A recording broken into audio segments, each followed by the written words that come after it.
Oops. You didn't hear me for a while. Nope. Okay. Hi, everybody. Let me try again. Thank you, Lady Poopington, for checking in. Oops. My macro didn't quite work right, and the mics didn't fucking come on like they're supposed to. Let me try again. Hey, everybody. This is going great. It's Friday. What do you want? If you're watching this, let's be honest, you got nothing else going on. You'll always be my friend, you fucker. The great Bobby Karras checking in. Thank you, brother. Love you. All right. Everybody can hear me now, right? It's much, much better. Oops.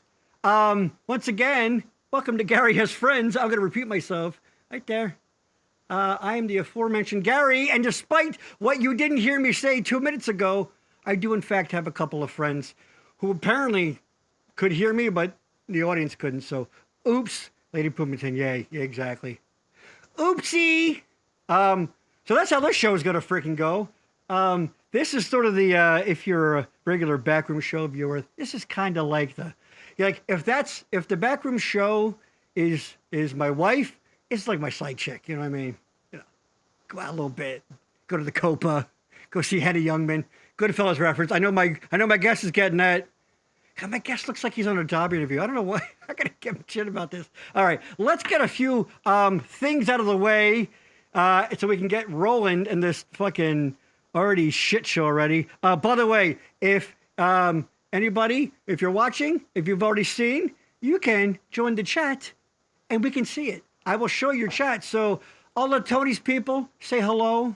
Some of you Virginia people, hey, how you doing? Hey, it's fun.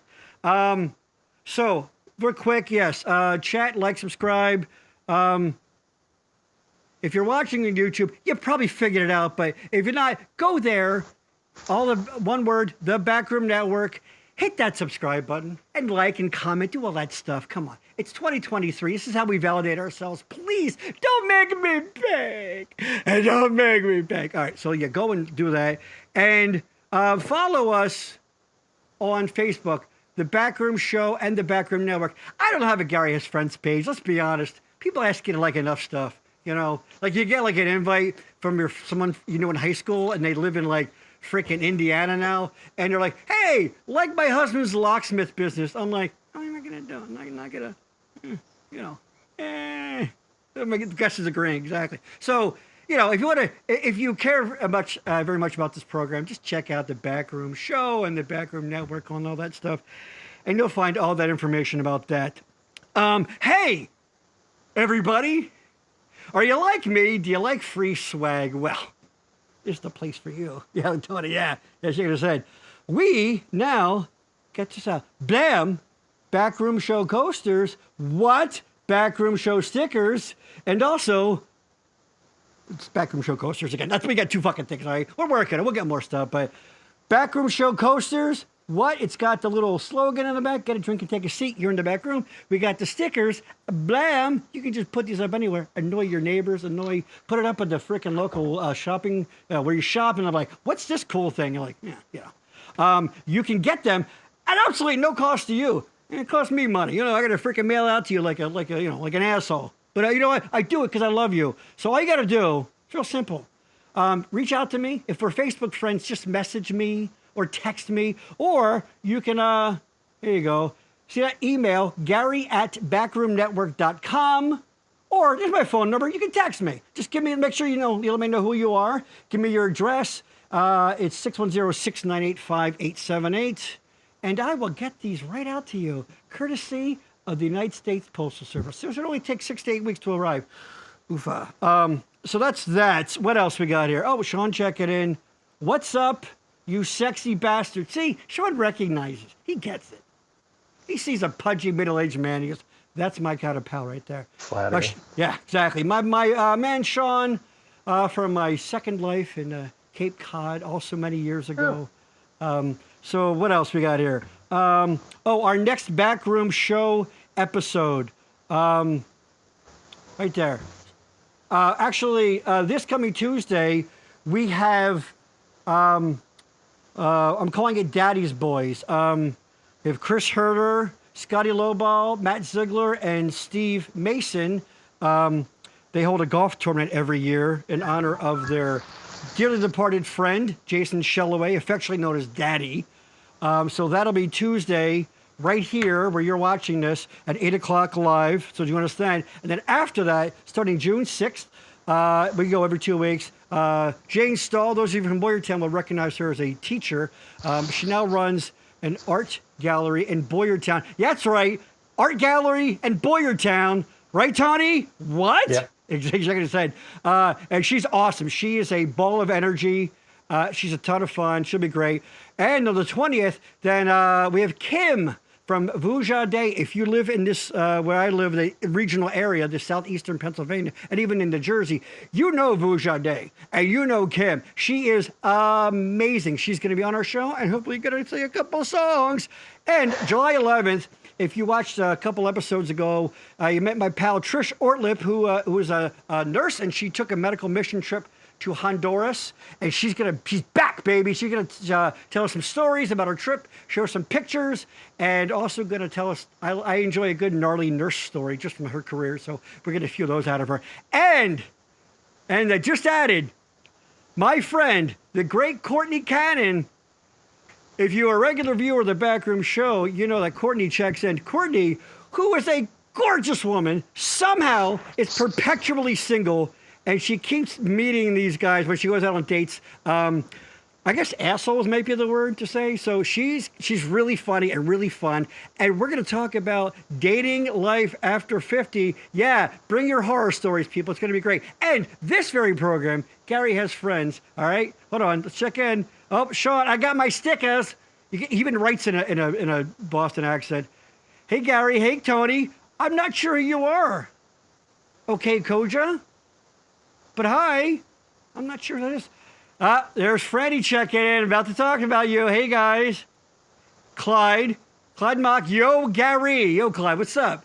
All right, this very program, Gary Has Friends, our next guest. You know, the idea was to only do one friend at a time, but I thought of somebody, and they're a package deal. You can't have one without the other. These are friends of mine since elementary school, way back at BES, starting in the 70s. On June 9th, I believe. That's right, ladies and gentlemen. It's Freddy Palumbo, Natalie, and Jen Buchter Pitts. Hell nice. Yeah, anybody that knows them is going to be like, yeah, duh, of course you have to have them together. You can't have one without the other. They finish each other's sentences. There you go, Todd. Had a guy.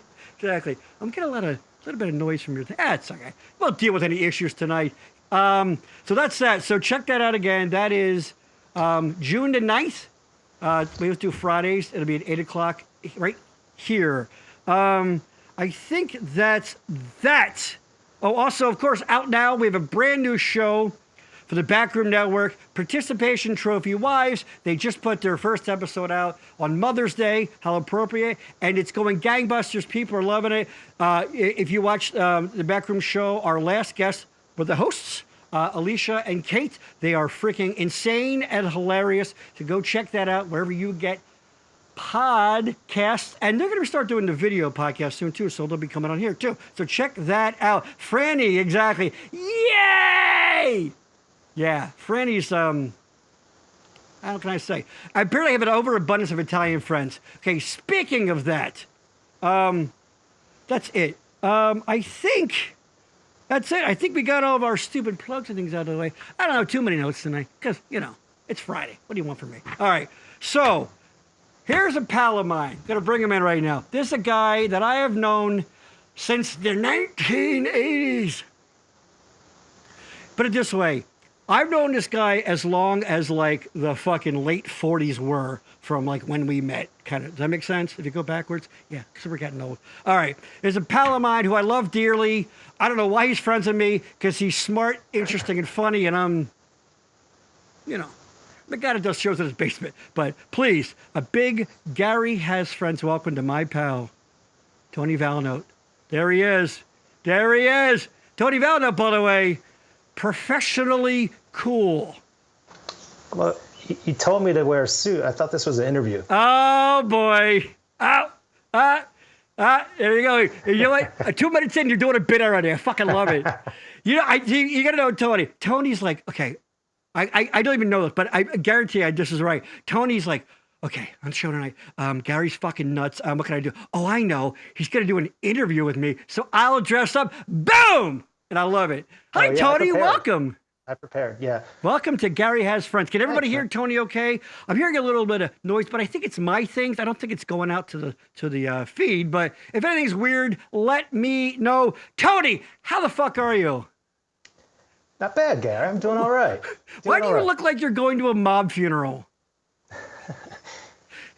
Yeah, well, actually, I mean, really, I'm just trying to hide my neck. You're trying to hide your... Oh.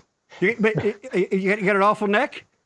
Well, remember I was telling you last week when we did the test run, right. I lost a little weight yes. since I saw you last time, yes. like 15 pounds or something, and I think 12 of those pounds were in my neck. I got the, who were we saying? I got the... What, like someone's old Nona? lady, the old aunt neck thing. Yeah, hey! Yeah, I dropped a few, too. 40 pounds, because I was a little heavy. You look really good. A little heavy. You know what? Actually, since the last time I saw you, let me turn my volume up a little bit in my headphones. There you go, Sean. I just smoked a joint with my hamster, Clyde. Man, that little dude is whack. Here's the thing about Sean. You don't know him, but he's not lying. And Tony, I will be making fun of your hair very, very soon, so stand by on that. But Okay. last time I saw Tony, this is the kind of guy, this is the kind of friend Tony is. This is what? This is mid-pandemic, right? A year and a half ago, let's call it. I think it was last February. Last February. Tony, we're from Boyertown, Pennsylvania. Tony Lell is in Virginia. He happened to be up in the Boyertown area dealing with a familial issue. I don't live terribly far from where we grew up. So we decided to meet halfway. Now, it's no secret. I talk about it in the Backroom Show. You know, I take the Zoloft. I got a little anxiety. I got a little things, whatever. It was during the pandemic and, you know, people weren't doing shows so much and things were just, everything was tense and everybody, And I'm like, I need to see a friendly face. And I need one of those warm friend hugs that only my friend Tony or here can. So we got together and you know what? It didn't work. I felt like shit, but no, I did. Tony, Tony's like, I'm like, dude, I got to see you. I got to see you. I need to see a friendly, loving face right now. And we went out and we talked for a while and it was awesome. And I felt better ever your lovely since. wife. It was beautiful. Tony is human Zoloft. You go, oh, yeah, there you go. What do you got? What do we got tonight? What are we drinking? That's a Manhattan. That is a Manhattan. It's a very large Manhattan. It is very large. Now, excuse my ignorance, but what are the ingredients in a Manhattan, Tony? Well, that would be rye whiskey, typically, is the whiskey of choice, and then vermouth, bitters, a cherry or two. Okay. Why do you look like an 80s NBA coach? Look at you. You're like fucking Pat Riley over here. I have like 9 more of these. Look at you. So I'm having, I'll show you what I'm having. I'm having water. My very, very masculine travel cup here. Here we go. Looks good. Yeah, so I went to see my doctor today, Gary. I got a new doctor. Dr. Vinny Boombas? Yeah. His name's Bruce, Dr. Bruce. It's one of the reasons I picked him. I kind of liked his name. And you know what doesn't name. Fuck you over? A guy named Bruce. Yeah, exactly. Yeah, and so he thought maybe I was drinking a little too much, and so this guy's so old. He called me a boozy Susie. Please tell me you're not doing a bit. Please tell me this is true. I need this to be true. Is this true? No, God it's true. Damn it, Tony! It's true, and it's true. And so he said, 1 or 2 drinks a night is okay for the blood pressure, but any more than that is not. So right. I just made one huge Manhattan. One.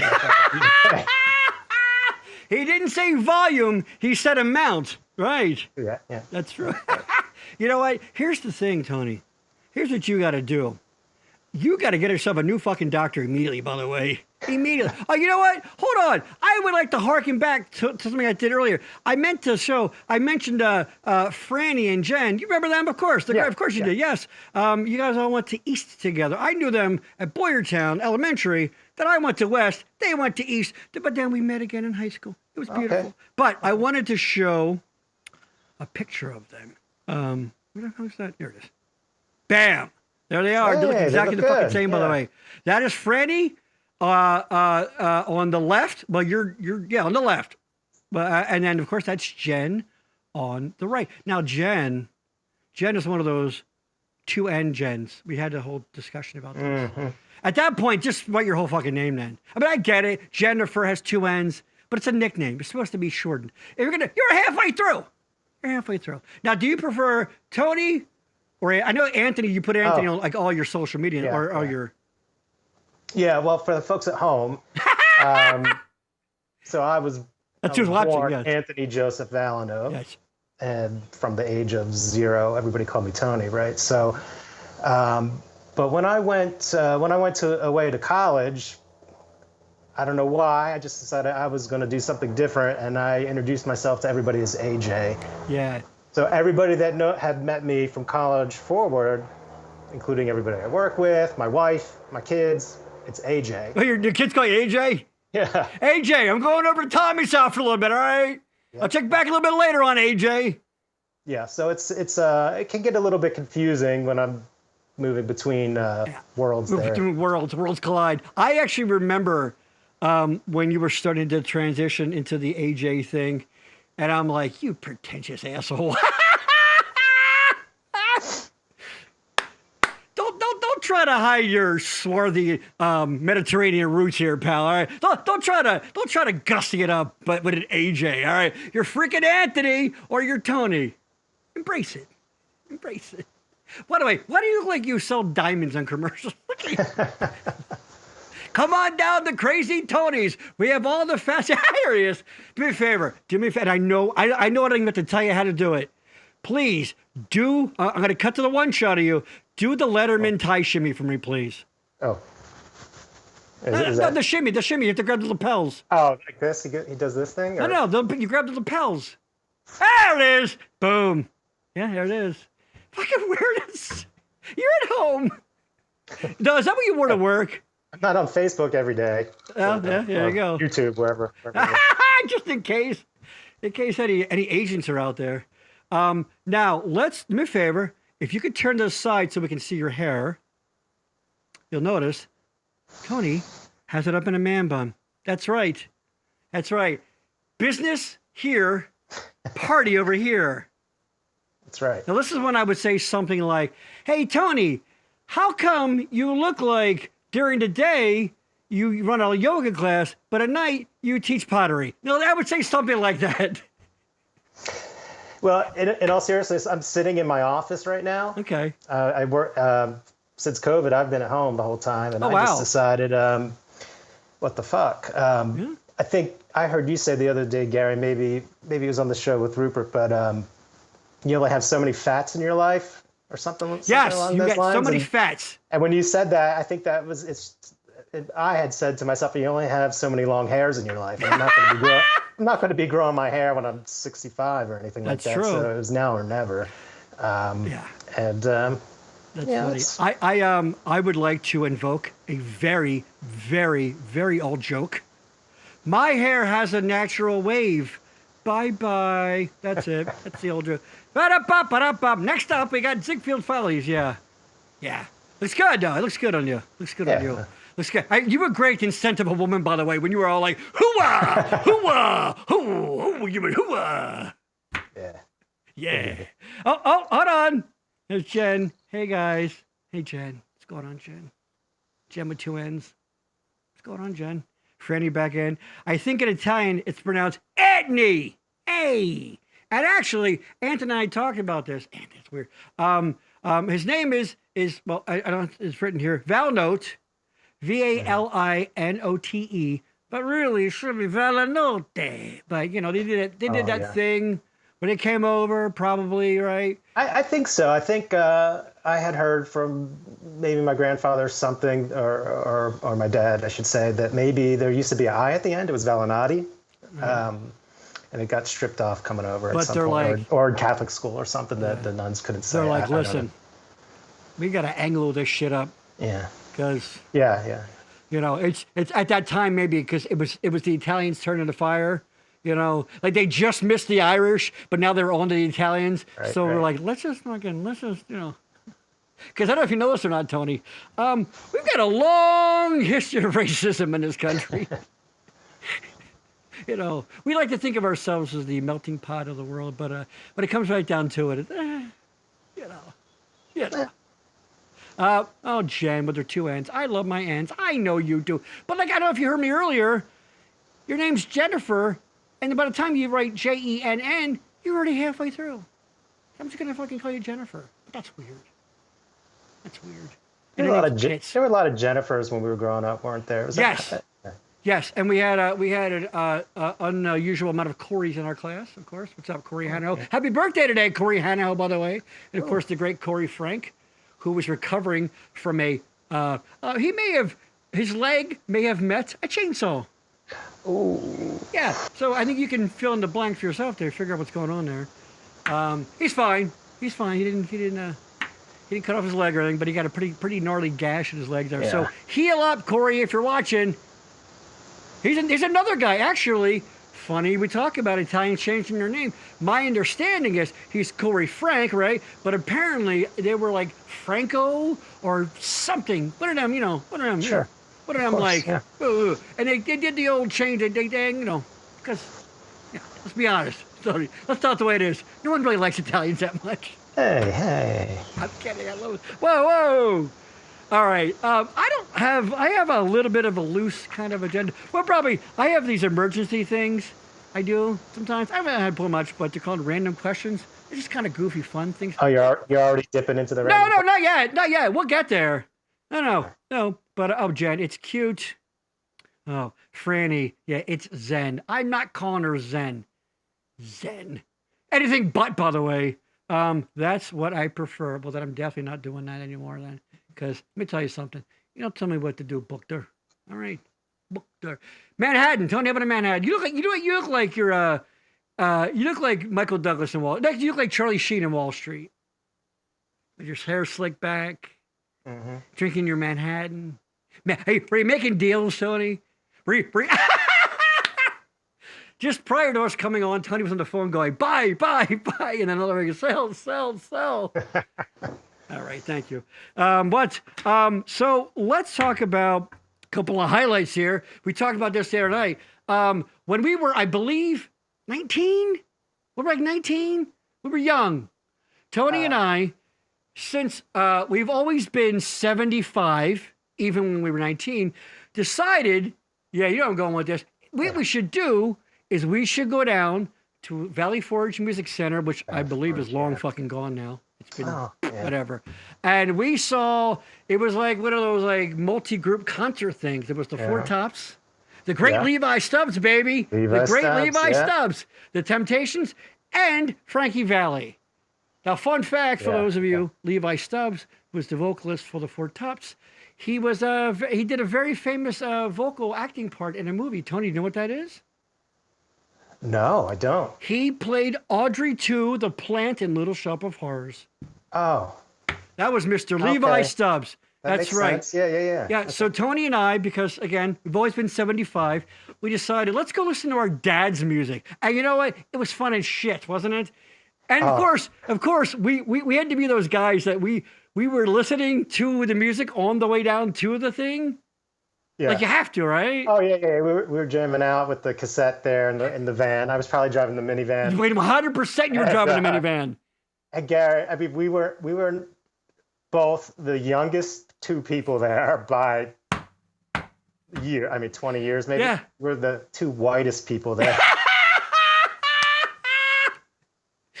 Do you mind if we dance with your dates? Yeah, there was quite the disparity in age there. Like, I think people thought, like, I don't know, someone brought their, well, they weren't that old there, but someone brought their kids or something. I don't know. Yeah. Yeah, we had no right being there. It was fucking fun as shit, too. But I was, like, for some reason, when I was a kid, I was into that oldies music. But I still am. I still am. Yeah, Motown's fantastic, all that stuff. It's the best. Being, like, 6th, 7th grade and being into it, I think was a little odd. There was like a little nerdy clique of guys that like oldies music, like Kibbe, great Walt Kibbe. Walt Kibbe, and I think there were 2 or 3 other guys in there, but he was like the master. Oh yeah. Well, and I'll tell you why, because I know this for Walt was just like me. Their dads were just that right age, and of course, when you're a kid, you don't control the radio. In fact, you have no fucking choice. And my dad drove a van with like fucking seats in the back, and there was 5 kids, no seatbelts, none of that shit. 8 tracks playing. And Walt, I know his old man had a car, an old Bonneville, I think. It used to show at car shows, like actual like an old antique car. So yeah, we had no choice. Like it was hammered into us, I think. Yeah. Yeah. Where did it come from for you? Do you remember? Like, did it come from your dad or your mom or somebody? Yeah, I guess from my parents a little bit. I honestly don't know. I guess there were just like stations back then that played all that. Dude, I was 98, right? Baby. Yeah. So I don't know. Let's go to. Oh, hold on. Christine. Of course you know Freddy. Yeah, Dad went to Cedar Crest together. There you go. So I saw, oh, there you go, Jen. I saw Sha Na Na at Valley Forge Music Center. You goddamn right you are. Remember this guy? What's his name? What's this guy's Bowser, name? yeah. Bowser. Fun fact about Sha Na Na. This is absolutely true. They fucking played Woodstock. Yeah, you heard me. Sha Na Na, the 50s greaser kind of girl. They played on Woodstock. Did you know that? Yes, I did. Yeah, I watched all the documentaries. No earthly right to be at Woodstock, but there they were. So there you go. Yeah, so it's odd, right? It's unusual, yeah. And Freddy right back at her, hey Hava. That's her little nickname for Christine. That's not the only. That's not the only concert I went to at that venue. What was it? Valley Forge? It was like the circle. Forge. It was like the circular stage, right? Yes. Yeah, Greg Johansson. Do you remember Greg Johansson? Hell yeah, I know Greg Johansson. Greg Johansson just got out a couple of years ago. He was a career Coast Guard guy. Yeah. He was living in Puerto Rico. He was in Florida for a while, but I believe he's back. Greg, if you happen to be seeing us, if you're looking, pipe in, dude. Yeah, we saw Technotronic and some other rap band or something when we were there. I don't even remember them. Oh, you know their hit. They had that one hit. Was it called? Sing it. Come on, Tony. Come on. You're on a talk show. Let's go. Yeah, Pick up the pace. I'll think of it. I remember going there also with Joe Astorino and his both parents. We were kids, and his parents. I went with him. They're like, bring a friend, and he took me along, and we saw. I told the Pointer Sisters. Yeah. Oh yeah. Yeah, because you know why? Because Gary likes the Pointer Sisters. I know it was fun. It was great. Live music's usually fun, no matter what. Oh, there you go. I know this is. This is Ross Yerger checking in, getting his little plug-ins for his network there. Hello from Tampa. There you go. Check him out. Go check that out. He's got a whole bunch of different, like a talk thing and like a travel log thing. Oh, cool. Oh, there. Yeah, there you go. Check it out. All right, that's on the free space you get on my airtime, buddy. You got to start paying for that airtime. You know what I mean? So, exactly. Tony, you look like you're slowly turning into Chaz Momentary. Your thoughts go. Yeah, I'll take that. There you go. All right. So how long have you had how long have you had the bun? Because I don't think you had it when I saw you. I think my last haircut was at the very beginning. Like they told us to stay home for 2 weeks, and I probably needed a haircut then. 2 weeks, we're turning to 2.5 years or whatever. And I cut it myself a couple times during the pandemic. It shows. Yeah. It's horrible. Do you have a bird, by the way? No, but there is one window open in here. That's funny. Sorry, it's fine. I keep hearing sure. Dude, it's Friday night. Who gives a shit? You know what? I may or may not be wearing pants. Only one way to find out. Go to my OnlyFans for the I've got a camera down below here. Find out whether or not Gary's wearing pants. A little hint. I am. I'm wearing shorts. Yes. So there you go. So yeah. So that was our little adventure. It's funny. Frankie Valli. Funny story. Frankie Valli. Of course, you all know Frankie Valli. Big Girls Don't Cry. All that. They made Jersey Boys about him. All that. He even back then, I just looked it up. He's, I believe, 89 years old, still touring, by the way. Still touring. Wow. That's incredible because at that time we saw him, you weren't sure he was going to be able to hit any of those notes. Thank you. That was 30 years ago. 30 plus. Yeah. Somebody I know, a friend from I live up in the Reading area. He went to see him with his son, and he actually posted a little bit of video, which, what are you doing showing that? Hey, it's like rerun, on what's happening. You're going to get arrested for pirating Frankie Valli stuff now. But he definitely... Which Doobie Ubi. Doobie Ubi. Exactly. They're not brothers, but they do. I mean, they're not related, but they're Doobie brothers. Exactly. And so I saw a little bit of the... it's kind of sad, because he's 89 years old, but what the fuck, right? It makes you feel good. I think they were doing Big Girls Don't Cry, and he was really, really leaning heavily on the, like, put the mic out in the audience. Yeah. The entire clip that my friend put up, like, it might have been like a 30, 40-second clip, and I don't think Frankie got on the mic one fucking time. He's like, all right, big.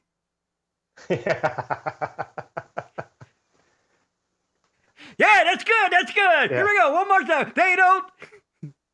And he was like, oh, and what? Here's the thing: the fucking crowd was eating it the fuck up too. Sure. They were eating it up, having a good time. So you know what? God bless. And we should all be so lucky to be still rocking it. But when we saw him, he was probably, probably not that much older than we are now, whatever, that range, whatever, somewhere. And you could tell he had this patter down between songs. He's like, all right, everybody, thanks for coming out. He had to check his hand, like, he's going to be here in Valley Forge, that kind of thing. And you could tell he had all these stock jokes and things. He's like, hey, everybody, after 30 years, I quit smoking and drinking, and all right, after all, it was really hard, but I did it. They're like, yay!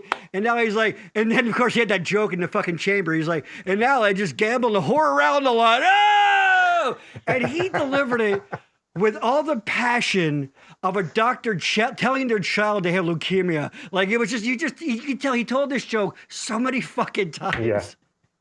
And hey, I just quit drinking and song, and I just, and you could tell, like, you could see his brain working. Hold, beat, wait for pause, tell joke, wait for laugh, and it's like. Yeah, he tells that I quit smoking this week joke like 2 times a day, every day. Dude, he wrote it, I guarantee you, he wrote that joke while having a cigarette. There's no question. That fucker didn't quit smoking. That fucking smoking. Let's link to your YouTube video. Oh, there you go. Oh, there you go, Christine. I just sent a link to a YouTube video of Sha Na Na singing at the Hop at Woodstock to your Facebook page, Gar. Exactly. Oh, I've seen it. Oh, I've seen it. You think, oh my God, Woodstock, like the defining concert of the 60s. Hendrix, and that's great. And the Sha Na Na. What? What the fuck? Sha Na Na, And of course, let's be honest, everybody our age, you saw all that shit. Your parents watched that stuff. And you know what? You know what we watched? Oh, yeah. My wife and I talk about it all the time. Because she was one of those, like her grandparents, she'd stay with her grandparents a lot, like weekends kind of thing. And they're very close. Fucking Lawrence Welk. Remember all that shit? And the one and the two and what? Yeah, never. You didn't have grandparents that tortured you then, Tony. And all that stuff was on like Sunday night, wasn't it? Like No, I think some of it was on Friday. I think Lawrence Welk was Friday, maybe. Honey, chime in. I know you remember this. I know like Dukes of Hazzard was on Friday and The Love Boat was on Saturday or some shit. By the way, you know what? Speaking of old stuff we used to watch as kids, I remember, then this is a bunch of years ago now too, but I saw that in the guide somewhere, the TV guide, in the guide of watching TV, that the Dukes of Hazzard was on somewhere. And I'm like, holy shit, Dukes of Hazzard. Oh, absolutely loved it as a kid. Friday night, I believe 8 o'clock, CBS, hanging out. It's going to be great. I put it on. I'm like, all right, I'm ready to walk down nostalgia lane here, Tony. I get, 5 minutes in, and I'm like, this is the biggest piece of shit I ever saw in my life. Yeah, the acting was terrible. I did the same thing recently with the A-Team. The A-Team was on, and it was terrible. Dude, and both shows they made movies out of. Like later on, not with that cast, but I've never seen those movies. Nor should you. Should you. It was so bad. And then, of course they always had like, I don't even think they used green screen. They used like back projection, like when they're driving and out the windows, you'd see all the stuff going by. And that's just screens that they would project, whatever. And it doesn't hold up. Yeah, it's so bad. You know who holds up? What? There's freaking museums out there. Like the guy that played Cooter's got like a museum. Cooter's Garage was like in Virginia over here by me. It was like a 45-minute drive west. Oh, it's near you? Yeah. Well, he's gone, right? But I don't know. But yeah, Cooter's his real life Cooter, his real life garage was like 45 minutes west, and I think he was neighbors with the Wonder Woman, right? I don't know. And Jimmy Kahn. They all live out in horse country, like just a little bit west of here. So wait, in what state is that then? That's Virginia. Still in Virginia? I thought you were right on the west end. Well, I'm inside the Beltway. I'm pretty close to DC, but I'm sorry. Hold on. I don't have my fucking map pen, you Mr. Ray McNally over here. Yeah. Well, it's your nation's capital. You should know. No. Virginia's not our nation's capital. No, DC is a standalone. But fun fact, actually, Tony's in Virginia. I'm in Pennsylvania. We are both, ready? We're in the Commonwealth. We're both in the Commonwealth. Yeah.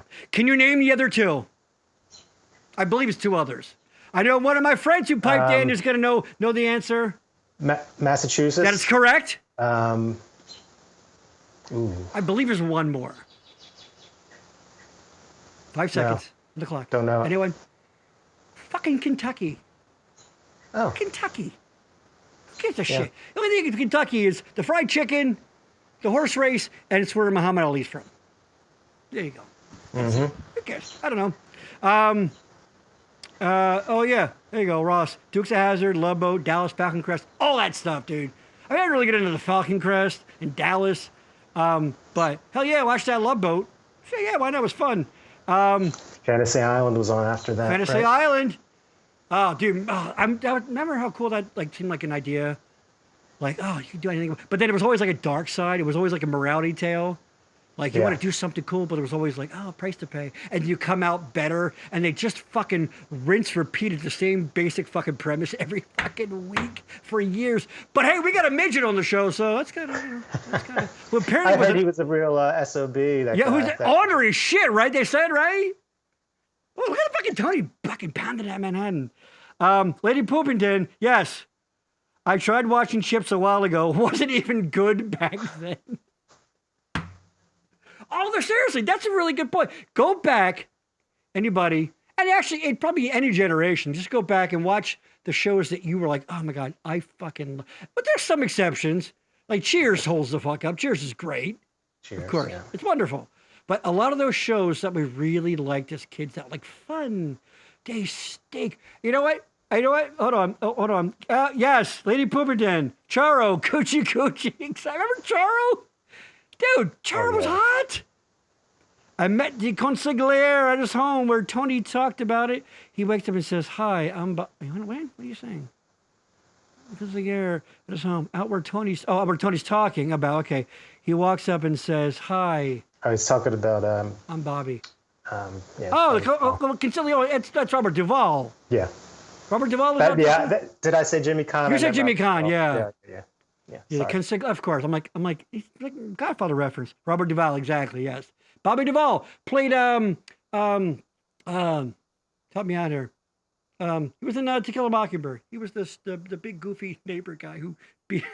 I'm making fucking blanket it, but we're on a second tangent here. Robert Duvall, exactly.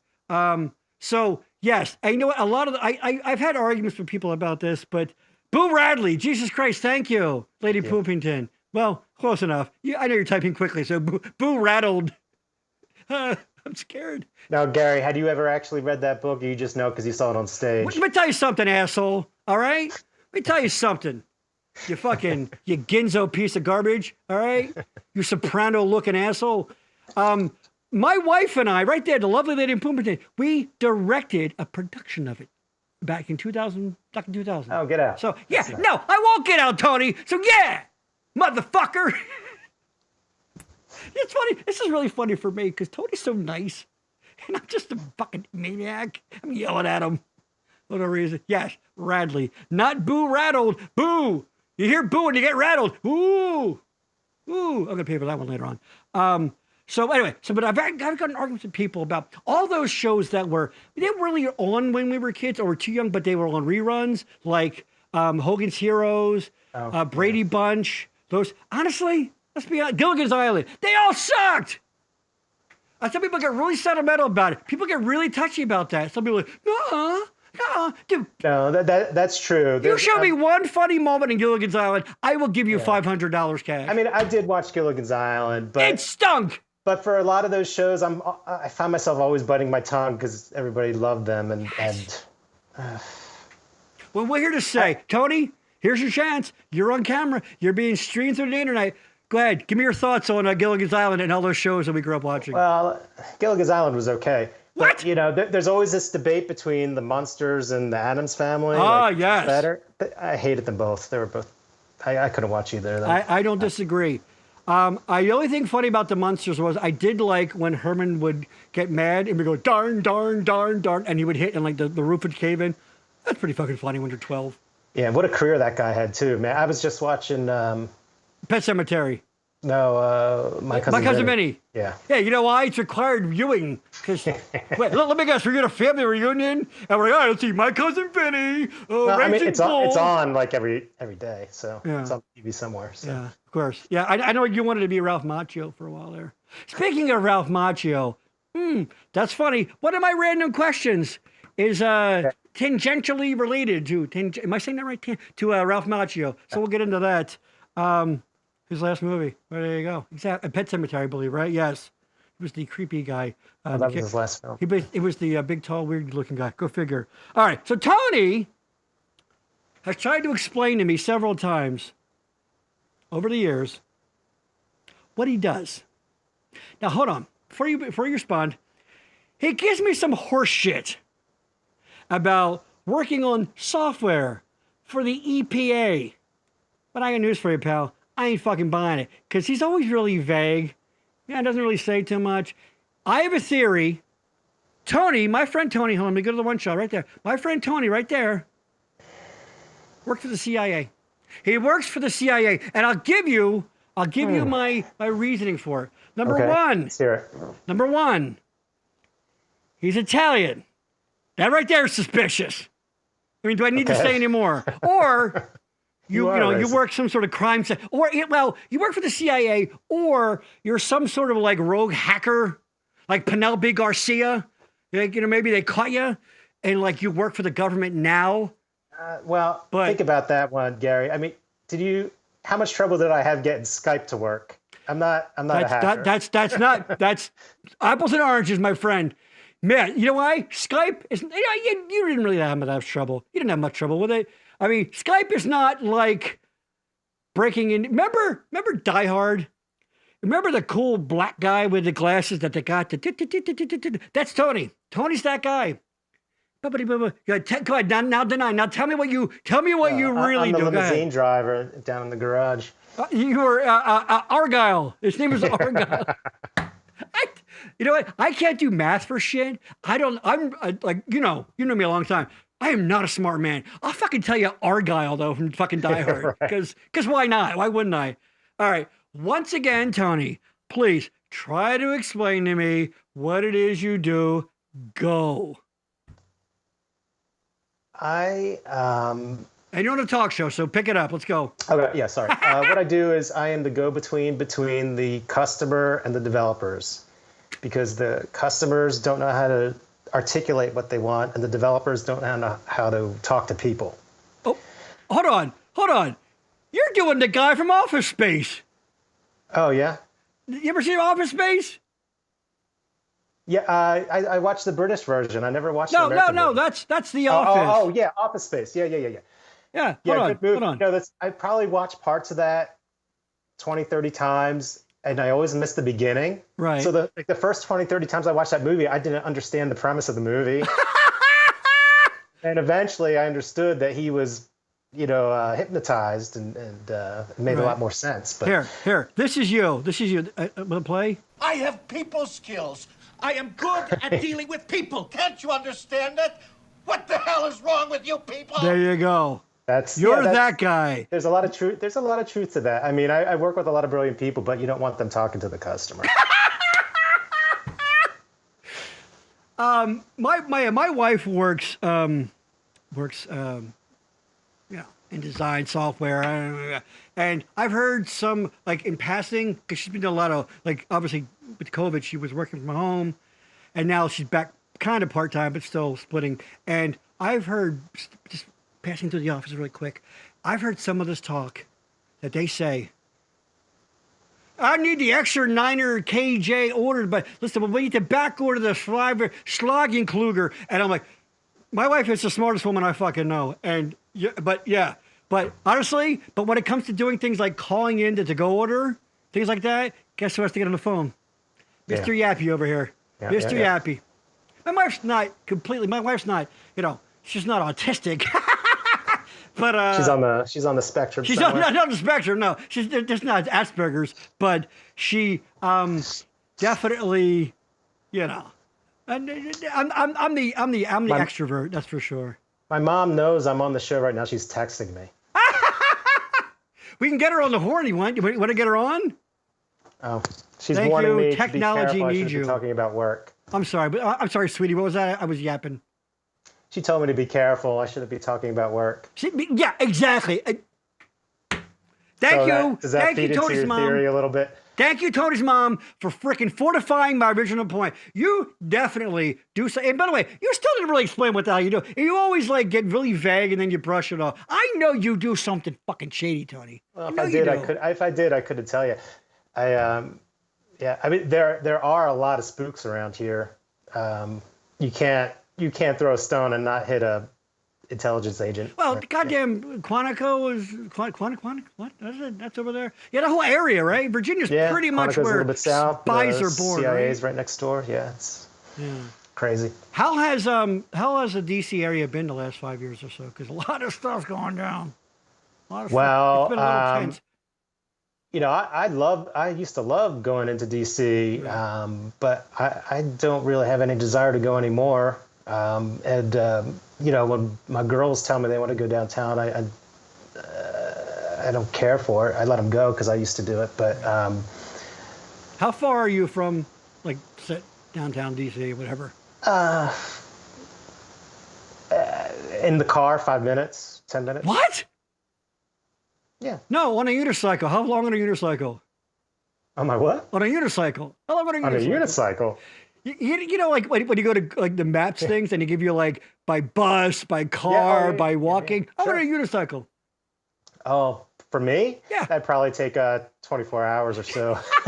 You're better off just picking up the unicycle and carrying it into town. Yes. Years ago, my wife and I went to a wedding in Virginia Beach, and we sort of made our way back. We stopped in D.C. Or was that on the way down? You should have called. Should have called. I know. We talked about that. Actually, did. But I was kind of shocked how it kind of shut down. It wasn't really open. Really, the city. You know, you think about a big city. No. No. Why is that? Because you know those politicians like, right? Yeah, there are a couple pockets where the politicians hang out and the lobbyists and the lawyers, but the city does get kind of sleepy. I mean, Georgetown probably still is open. Kind of. I don't know where you were, but we were not far from the White House. Yeah. Well, yeah. Come on, you were in the city. You were in the wrong area. I had to go to a goddamn Domino's at like 10 o'clock at night to get food. Yeah, no. It is a sleepy city. There are parts like around the schools and stuff that are a little bit more fun, but it is a sleepy city. Is it dangerous? It used to be like you used to call it murder, the capital, murder central kind of thing. But has it gotten better? Well, yeah. When it was the murder capital, that was kind of when we were kids, right? And then, it got cleaned up. Like when I was there in college back in the early '90s, I never felt unsafe when I was down there. Right. But I feel like it's sort of sliding back a little bit right now. If you go to try to hop a train out in front of the beautiful Union Station train station, it's like a war zone. It's there's tents all over the place, homeless, begging. Wow. Well, this is we're talking about an area. It's been a long time, pretty when we were kids, but so they have a mayor. He gets caught on camera smoking crack. Oh, Barry, yeah. Barry. Hold on. And then what did they do? They reelected him, yeah. They reelect him. Yeah. Well, he I mean, people think that's ridiculous, but he did have a long history before that. Right. In the city, and a lot of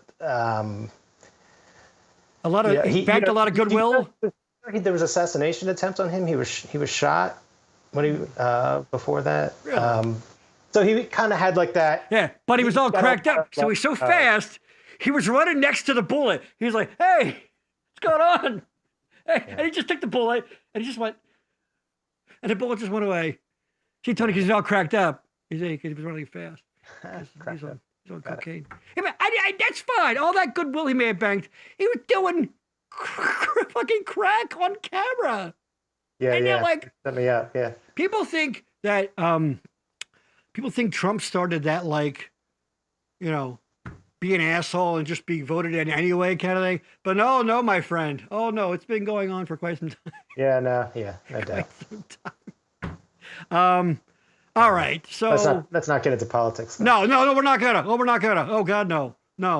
Let's just say that there are no good choices. Let's just say that. Okay. Yes. Agreed. Yes, there are no good choices. It's gonna be those two fucking assholes again, and we're fucked.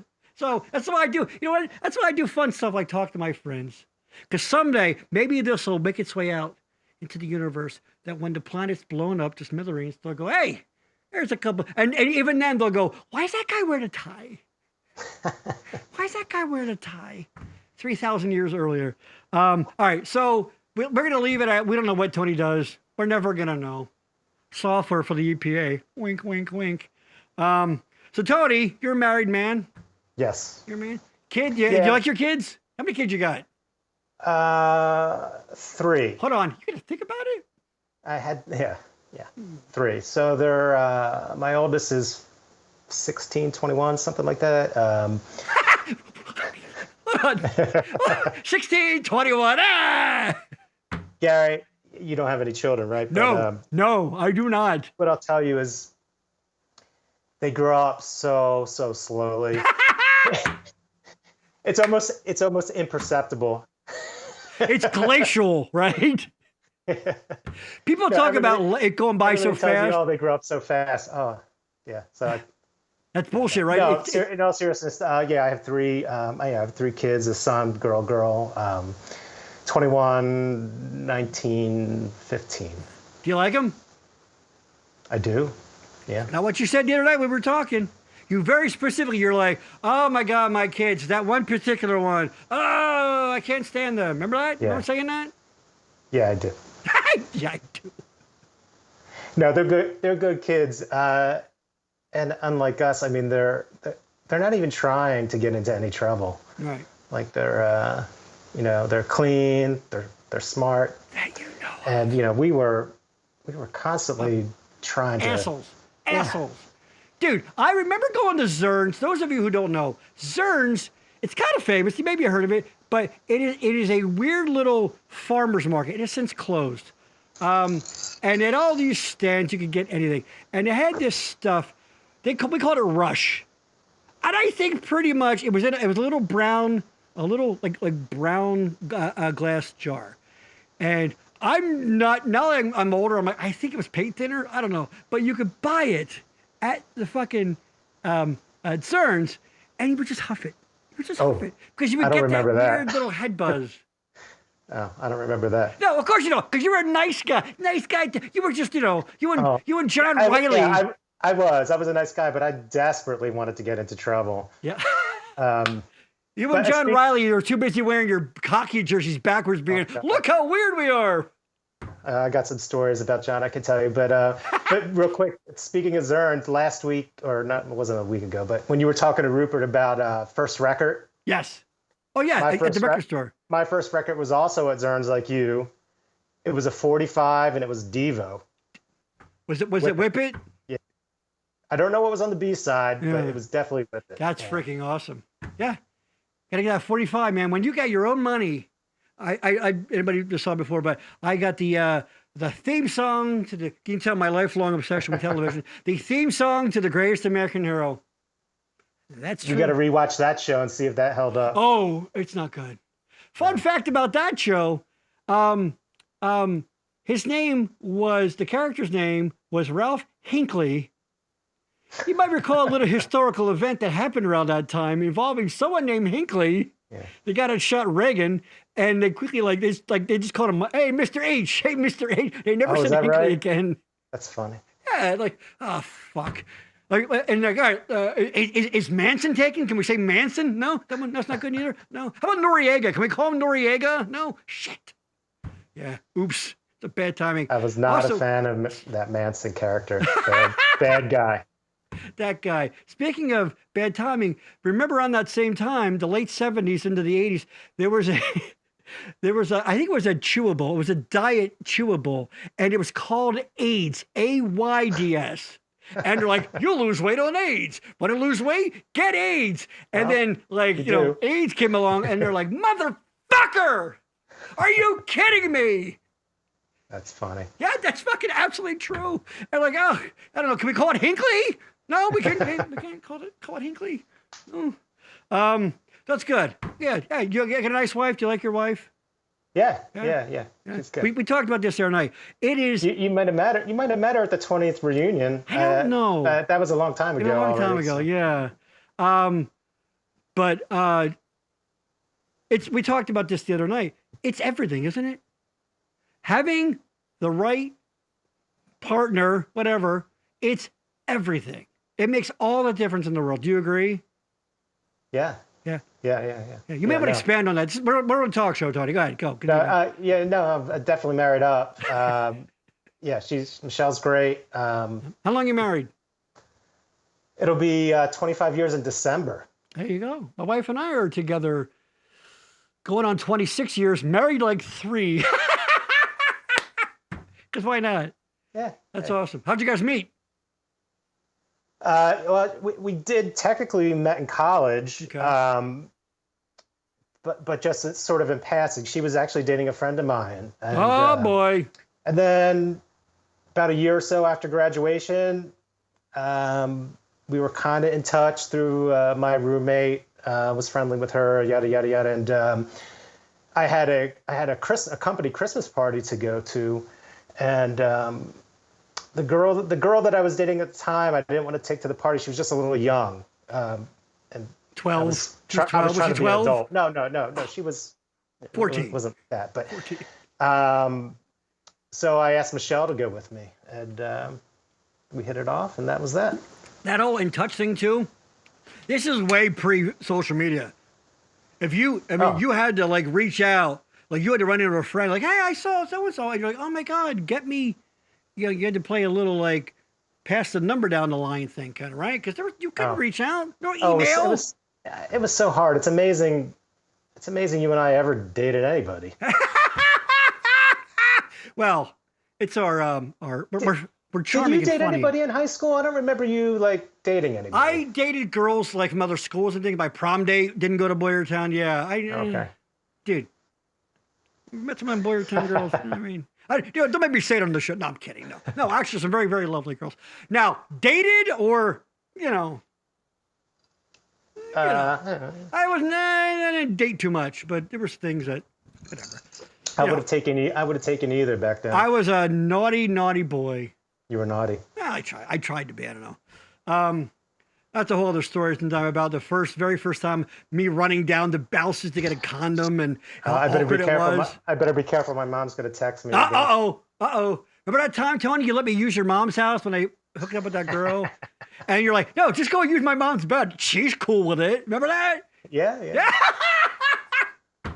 Hi, Tony's mom. I actually remember. I remember being at the house down. Oh yeah, just down from the high school. Near the Acme. On 5th Street, near the Ames store. Yeah, down there. Yeah, or no, the Acme. Yeah. Yeah, well, they were together. Yeah. Same building. Yeah, the Acme was in the end. But people are like, I don't care what the Acme was. I don't. But yeah, no, that's definitely everything. Is having the right person by your. To get sentimental here on Gary S. Friends, it makes all the difference in the world. Yeah, I mean that dating after 50 show is going to be interesting. I'm sort of glad I'm not doing that. Sounds terrible. My wife and I constantly talk about that. But how much do you not want to fucking? Because it's little things like I don't know. You make up fun, dumb songs or little in jokes and whatever. Tony, we're freaking 52 years old. We ain't got time for learning new shit now, right? Good or bad or indifferent. Like you hit a certain age with somebody, you're stuck with them. I hope you like your wife. I like my wife because we're stuck with them. Okay. You're stuck with them. Why do you look like a funeral director? Why do you look like a guy parking over that way? Are you here to? Oh, you're okay. Parking. That person will be leaving. But you get the little flags out. Little flags to put on the car. It's a good business. It's true. People are dying to get in. Okay, this is going off the rails. Very quickly, we're not going to be too much longer, a little bit longer. Anybody, check in, by the way. I see we still have a bunch of people watching, so make sure you, say hi. Join the chat. Say hi. Say hi to Tony. You, of course, now you've been in the Virginia area for the DC area for like, it said 30, close to 30 years now? Well, yeah, since 89, fall of 89. And you have turned your back on the Philadelphia Phillies. Go, your thoughts, go. Well, yeah, I mean, it sounds terrible when you put it that way. But Yeah, I mean, I'm going to put it that way, asshole. I mean, come on. The Nats started while I was here. It was a new franchise. They had a beautiful season about 4 or 5 years ago. So, yeah, I mean, yeah, I switched allegiance there. I'll admit it. When I was in D.C., like I said, those years ago, it's back when like Pedro Martinez did his one season with the Phillies, and we went and saw the Phillies play the Nationals. And at that time, you know, they weren't any good. It's just pre-championship and all that. And I never had better seats at a ball game anywhere ever. Like you could whenever we were on the third base side, which that's the visitor side there, and we were so close that like when they came back in off the field, you could probably talk about this loud to them. Hey, how's it going? Like that's it. That's all. You didn't have to yell. Like that's how close and it was all Phillies fans around us, and I felt kind of bad, but there were like a couple of natural, and Phillies were kicking the crap out of them, and Phillies fans being Phillies fans. Right. Not me. I don't like that shit. I don't like that. I don't like that talking shit thing. Yeah. Especially if they didn't start it, but people were kind of being dicks. So, but there's tons of Philly fans at all the games down here.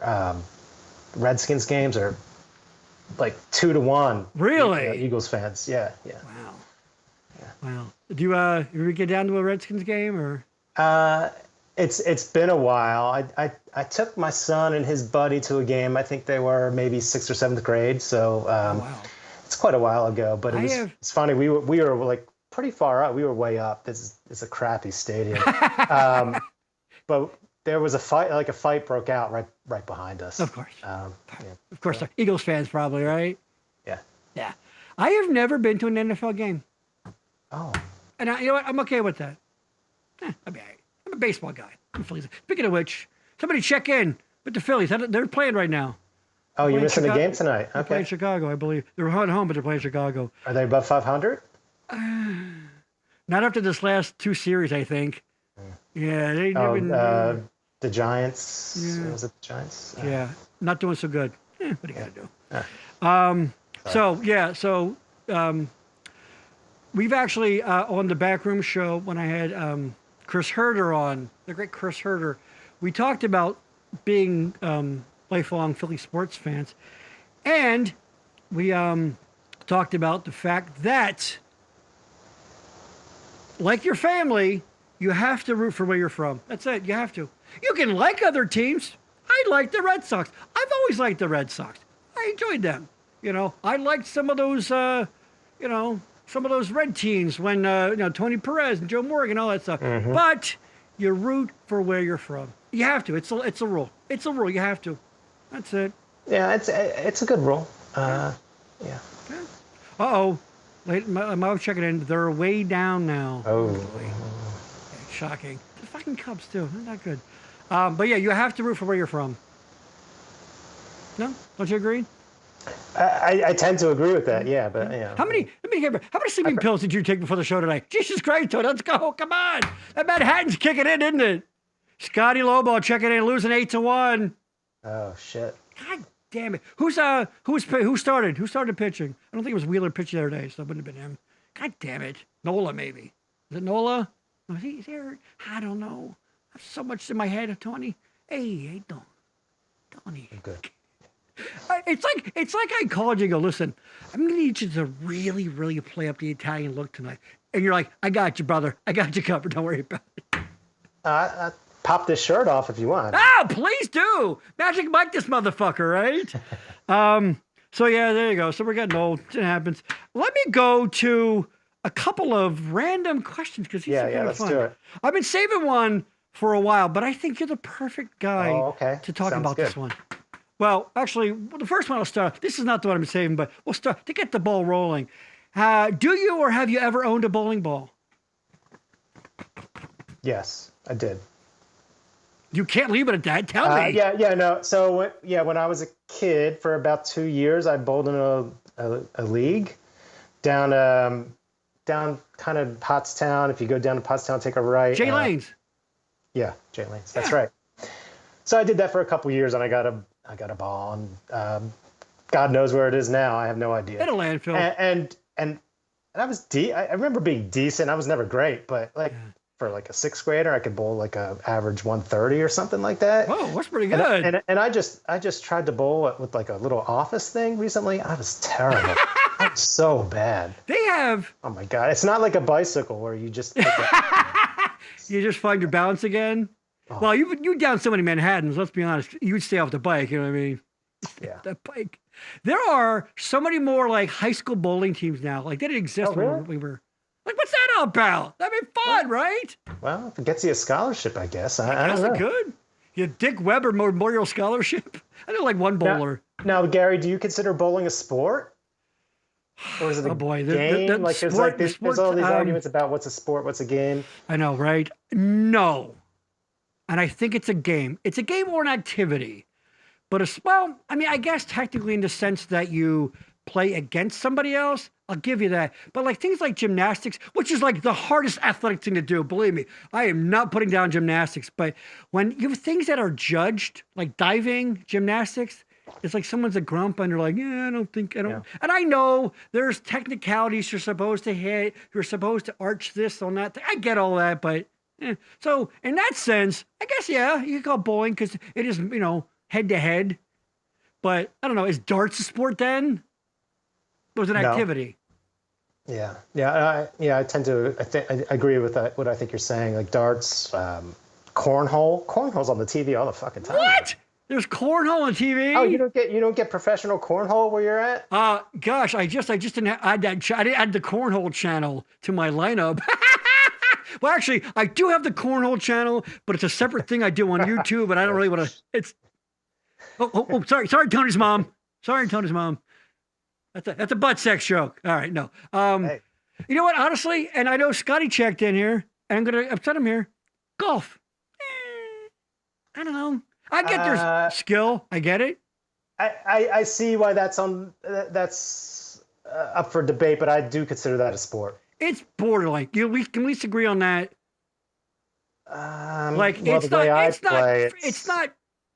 It's not that physically demanding, is it? I mean, I know you can get hurt and you're doing something, but no one's defending it. There's no defense. Physically demanding than people like us. Like, I'm assuming you don't play, right? Oh, fuck no. No. You know why? Honestly, I think it's more demanding than we think. Too good. It's too good. My doctor's orders, I can't golf. It's like, you're too good. I don't know why my doctor would tell me that, but. Yeah, I've never played golf, but I did, for a charity event, I sat at a hole, and my job at the tournament was if you get a hole in one on this hole, you win a car. Whoa! And my job was to make sure nobody cheated. So I probably, if it was a little bit smarter, I could have. You could have. But finagled half a car out of it, yes. But watching those people come through and play that hole, average people, guys that go out on the weekend, people that go out every month or whatever, seeing how terrible they were, and then watching people on TV, I mean, it's black and white. But you're kind of making my point is that if you could do something with some amount of skill in like your 60s physically. Wow. And I get it. Apples and oranges, I get it. A pro is not some middle-aged, some 75-year-old, but I don't know. And I can't watch it. Hold on. Oh, you're going to go. I know where you're going. Okay. No, you don't know where I'm going. Oh, okay. There's I'm going to put up a chat here. And I know what she's doing there. Our pal, Jen Booker Pitts, who will be on this very program on June 9th, she lives in Georgia now. And she goes to fucking Braves games. And she goes, Gary, is that a Phillies hat? Yeah, you fucking know it is, Booker. All right? All right, Booker? God, you know why? Because this is where we're from. You didn't grow up anywhere near Atlanta. My rule is, if you can't make a day trip out of going to see your team playing home, like, get in the car, go there, and they come back. Like you can't, like, honestly, when we grew up, the most obnoxious fans were Steelers fans. Oh. No. Obnoxious. Cowboys fans. Cowboys and Steelers fans from southeastern Pennsylvania are worse than Nazis. You heard me. I mean, you could understand in Boyertown a Pittsburgh fan, but why were there so many Dallas fans? Cowboys fans. I know a few. I'm not going to call you out, but I know a few that were Cowboys fans then, and all of a sudden now they love the Eagles. And I go, okay, yeah, right. Well, that hasn't changed. I'm still an Eagles fan, and I hate the Cowboys. There you go. Now you're a hockey guy too. Never get into hockey. You love hockey, right? Yeah, I did love hockey. John Riley got me into hockey. The great John Riley, who I did tell to watch, but he's working. But he said he'll try to watch on replay. He works in television production, I believe, so he might be on the road somewhere. Yeah. I tried to hook up with them. I was in Orlando. Oh boy, 8-9 years ago, and I tried to hook up with him, and his work schedule wouldn't allow it. I couldn't see him, and but yeah. He like goes like with the Olympics, because he I think he literally is like the switch guy. He works like the stuff. So he goes like I'm not sure what he's doing now, but he was working for ESPN at one point. Oh, I think. I guess that was it. Yeah. Which is fucking I think. Cool. Badass, dude. John, hook me up with some cameras and some gear. Well, actually, you can't see it here, but I've got like a mini studio in my freaking basement here. It's amazing. It's amazing what you can do nowadays versus, this would have been. That's that paneling behind you. That's that audio. No, paneling. that's just my basement. I do have some audio panels though, some next to it to keep the sound in. But no, that's just shiplap. And it's actually not that color. Those are just colored lights I have. It's got a tan. There you go. Yeah, but yeah. There you go. At some point, we're looking at making a studio, but that's down the line, so we'll see.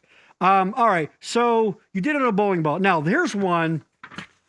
Pay attention, because this is a little bit, just a little heady here. This ties into the Ralph Macchio thing. Okay.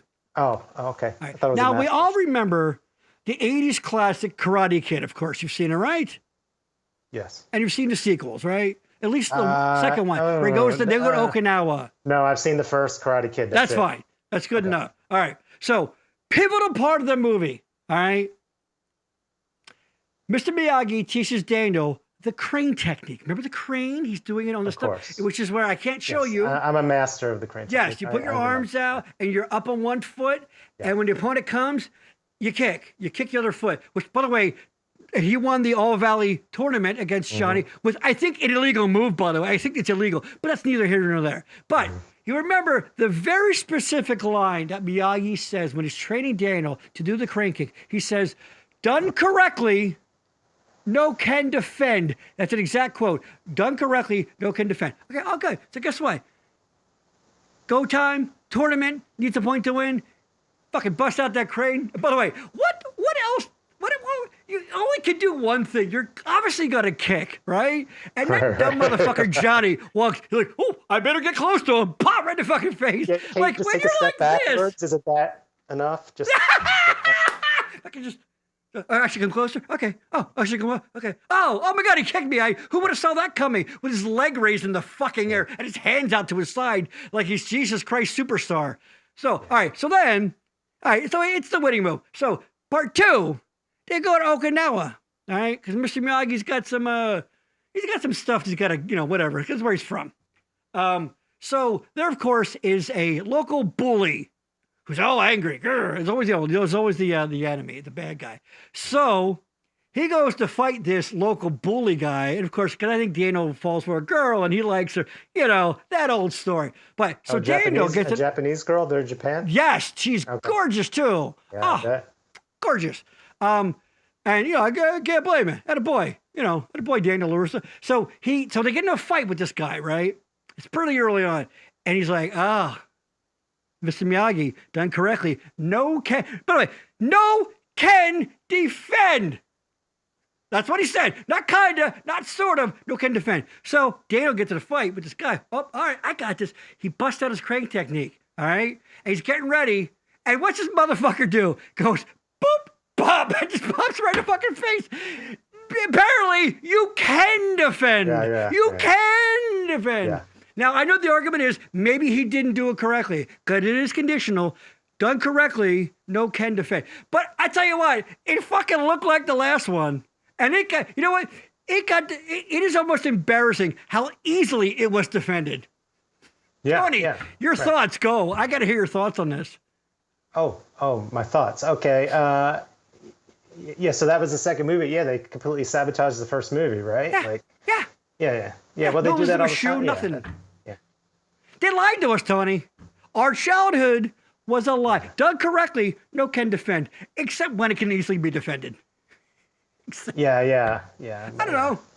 Okay, I guess that wasn't so much the question, but for Red. Yeah, I'm still waiting. Yeah, the question was kind of obscure there, but. All right, I just had to get that off my chest. It was sounds like a crappy sequel. No, it's not good. Although it gave us the great Peter Cetera hits. I am the man who will fight for your honor. That song stinks. All right, so that's I had to get off my chest. No can defend. The fuck you can't. No can defend. Yeah. The fuck you can't. Liar. So Mr. Miyagi was a fucking liar. All right, tell me a joke, Tony. Tell me a joke. Tell me a joke. God. Come on. What do you got? Got a joke? Got a joke handy? I'm gonna put you on the spot. If you don't have a joke ready to go. I don't. You should have a joke ready at all times. Do you do any impressions? No. I do. Would you like to see one? Yeah, I'd love to see. Okay, it's pretty good. I'm not gonna lie to you. It's a pretty good impression. All right. It's my impression of you. Hi, I'm Tony. Oh, I got my hair slicked back. I'm wearing a tie because I thought of a bit that he's doing an interview, so I'll get a 1 second laugh because I do the bump. Oh, I'm Italian. That's pretty good, right? It's good. It's close, yeah. Was it like you were watching a video of yourself? Right. Yeah, good. Yeah, no, I can't do impressions, but that was a good one. Thank you. That's pretty good, right? Okay, here's one. This is always interesting. There you go. I know. You know what's funny? The minute I fucking said Peter Cetera, I knew it. I knew Courtney was going to chime in. I love Peter Cetera. Look at her laughing. I love Chicago, but I'm not sure I love Peter Cetera. It's funny. The minute it was coming out of my mouth, I'm like, I could see Courtney. Courtney, by the way, I don't know if you tuned in earlier, Courtney. Let me show you this. Boom. Oh, let me get rid of that. You made the schedule. Boom. Look at you. July 25th. Courtney Gift Cannon, dating after 50. Which, again, if you know Courtney, you're like, huh? She's gorgeous. She's just beautiful, and she's voluptuous. Oh, if you don't mind me saying too much. She's funny. She's fun. I don't know what's going on out there. But I figure it's kind of like the buffet rule. If you get to the buffet, because once you hit a certain age, people are married, and I guess divorced, I guess too, but like, you know what I mean? Like the buffet, when you get the wedding and the buffet and you get there late, maybe there's ziti's, this crusty stuff on the side. Now, has Courtney never been married? Courtney has been married. Well, you can say her maiden name is Gift, but her married name is Cannon. Married briefly, I believe. I don't know. I don't want to speak. That's for her. You know what, Tony? I'll tell you, it's just called a tease. You'll have to tune in to find out. You'll have to tune in to find out. But yes, she was married. Yes. But there you go. I fucking love him, Peter Cetera. Yeah. Everybody better fucking show up on her episode. Yeah, it's gonna be a hoot. Let me whisper so she can't hear us, Tony. She's a little crazy. Oh yeah. I don't know if you hear me. I'm gonna make sure she didn't hear me. Yeah, but good crazy, fun crazy. Yeah, you like crazy girls, right? I would like to reiterate, she's gorgeous. I don't know, nothing wrong with her. But there you go, exactly. I'll get to your joke, Franny. I love it. Laughing. I've been married, yes. That's where she got the cannon from. Well, the guy was all balls, no cannon, if you know what I mean. Okay. That's a dick joke, Tony. I liked it. I hope you respectable DC work people are watching and go, this guy makes a lot of dick jokes. This guy's leads heavy on the dick jokes. I don't know if I like this guy. Well, there you go, of course. What about, Scotty, check it in. What about Daddy Classic coming up on Tuesday night? It's going to be your ripper. Exactly. I've already promoted that. This coming Tuesday, 8 o'clock live. If you're watching this, come back to here, either Facebook or YouTube. We're going to have Daddy's Boys on. It's going to be awesome. It's going to be a tribute to a wonderful, wonderful man. And really the overarching theme of the episode is going to be about enduring, I like to say, enduring power of friendship. And this was a great guy who sadly passed away. It'll be 8 years in October, and every year they hold a golf tournament for him. Oh, that's nice. It's a bit of a, it's awesome, and these are awesome guys. I've known every single one of them since they were like they're a little bit younger than us, and I've known them since they were kids, and they're fun. And by the way, Scotty, be warned, and I think you probably know this, but and all you guys, Mason, LB, Herder, I'm gonna for the first 5-10 minutes, I'm gonna rip you guys to shreds. I'm gonna roast you guys like you've never been roasted, like fresh coffee beans. Because it's done out of love. As the great Jeff Ross says, hey, totally back, we roast the ones we love. Watch out, guys. Gary's gonna... Isn't that right, fucking mafia from Wish List guy over here? He's the worst. You still your dumb haircut. What? I love you. Hey. There you go. Courtney with the hearts. Scotty, bring it. Bring it. Yeah, that's right. I'm just... Oh, I've been saving them and right. I'm going. Oh, we got a new one here. Write that down. Hey, honestly, it's mostly going to be at a Herder's expense, I think. I don't know. We'll see. But you're getting it too, though, Scotty. No, that's going to be awesome. It's going to be a great episode. It's a great tribute to a great guy and tribute to friendship and what friends can do for you. Like I talked about earlier, my man Tony was here for me a couple years ago when I needed to see. I just needed to talk to somebody, a friendly face. Yeah. And that night meant the world to me, Tony. I'll never forget you for that. I appreciate that. I'm a good listener, Gary. Anytime. You are a good listener. And honestly, I'm not going to lie to you, a pretty good cuddler. You're a pretty darn good cuddler. Oh, we're supposed to talk about that. I don't care. I don't care. Tony and I, we experimented for a while. Whatever. Maybe we went behind. Maybe we parked the car at an employees-only parking lot at a Carvel. Things happened. Whatever. Don't judge us. All right? It's 2023. That's right. You can't judge us. We got a bunch of shit on you, Gary, so be careful. Oh, please. What can you possibly say about... Oh, boy. You know what? That's fine. It's going to be a free-for-all. Again, from the beginning. And then we'll get into the important issues like the Daddy Classic and talking about the great... Jason Shelloway. Can't wait. Courtney says, exactly. It's going to be awesome. It's going to be a lot of fun. So check that out. This coming Tuesday, 8 o'clock, live on these very channels you're watching right now. Nice. Hey, Tony, if you could time travel, where would you go and why? And don't give me any bullshit about saving Hitler, Kennedy, or killing Hitler bullshit. I mean, something selfish. Something that really benefits you. Well, I'm not a fan of that Hitler. I'll say that, but hold on, please. I've never heard that such a fucking thing said in such a nonchalant way. You know, it's very like Mayberry. You know, I'm not a fan of that Hitler. All right, hold on. Pause. I apologize. I'm gonna skip this. Franny, what do you call a dog that does magic? I don't know, Franny. What do you call a dog that does magic? Abracadabra. David Pooperfield? David, I don't know. Damn it, no, I don't know. What do you call a dog that does magic? I don't know. Tony, any guesses? Amazing, by the way, because it's a fucking dog and he's doing magic. That's kind of cool. Is it a Harry Potter kind of tie-in here? Like it is... I don't think so. Kind of magic? I don't know. Abracapoodle, poodle cadoodle. Harry Pooper. Harry Poop. Look, labradoodle caboodle. No, we're just babbling now. Oh, there you go. I was close. Labracadabrador. Oh. Labracadabrador. That's pretty fucking close. That wasn't that bad. So the time travel? Hold on. First of all, before you continue, Freddie, that joke stunk. I respect you saying it. It's good. I do love me a good stinker. Frank J. Hey, Peter Cetera. Hey, Frank. What, do you love Peter Cetera? Frank, what's up, Frank? Where? Peter Cetera fans? Where are they coming? I know. That's nice. Frank doesn't. I don't. Now, I do love that early Chicago, but... yeah, 20... Even the band doesn't like Peter Cetera. Yeah. Frank, what's up? I'm going to put up Frank again. Stop. It's fucking Frank, man. Frank wasn't sure if he could watch tonight, but... You found a way. Okay, so, yes. Where would you...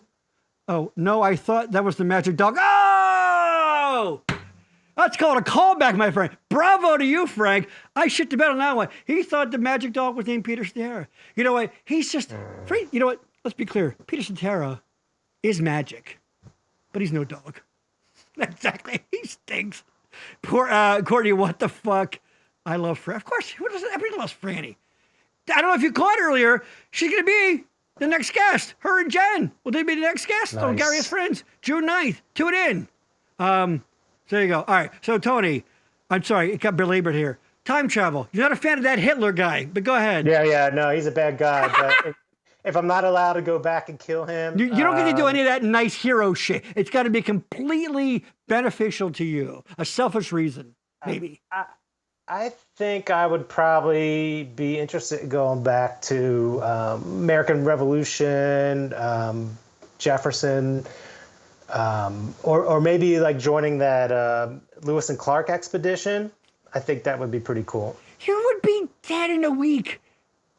Yeah, probably. Your 2023 body and your immune system, it would be in that air for a minute, and you would be shitting out. No. You'd be eating beaver pelts. But yeah, I think that's Why would you want to go do. back to revolutionary times? Well, not necessarily revolutionary times, but I think I would like to join that Lewis and Clark expedition. Yeah. That was incredible. Actually, the best book I ever read was about that Lewis and Clark expedition.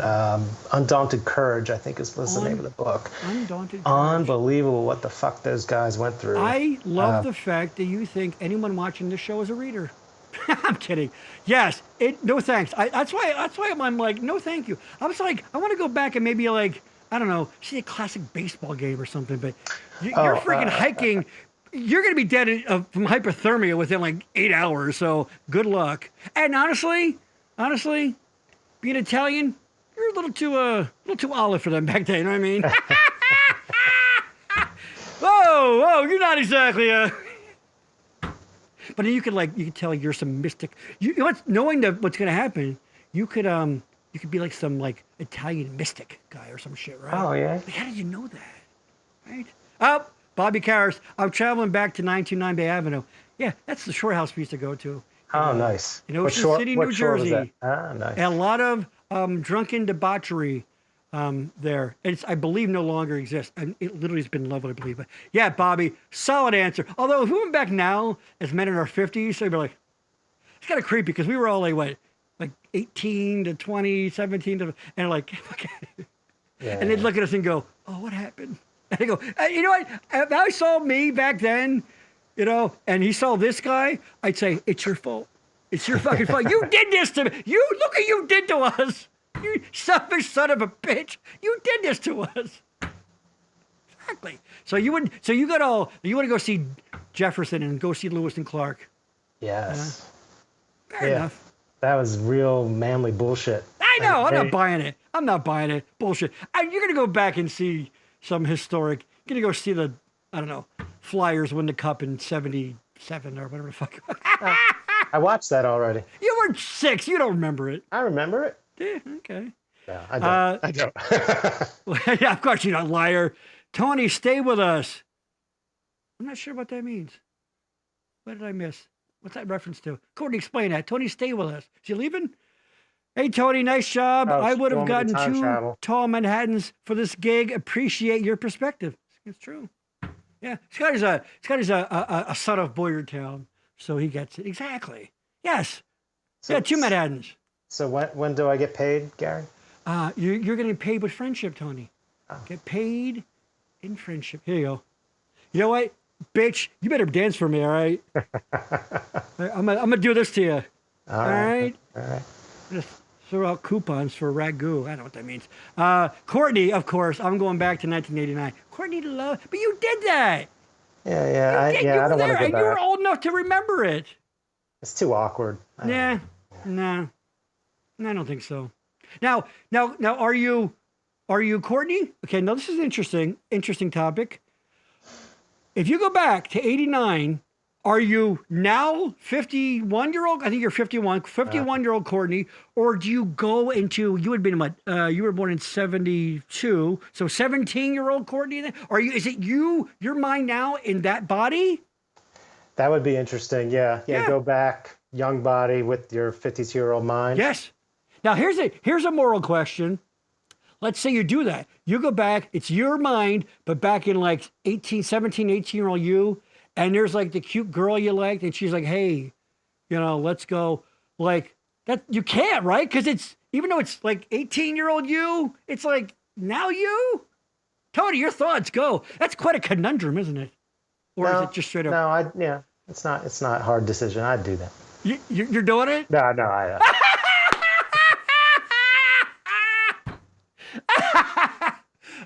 you know what? Hold on. How old is she? 18. Oh my God, dude, imagine.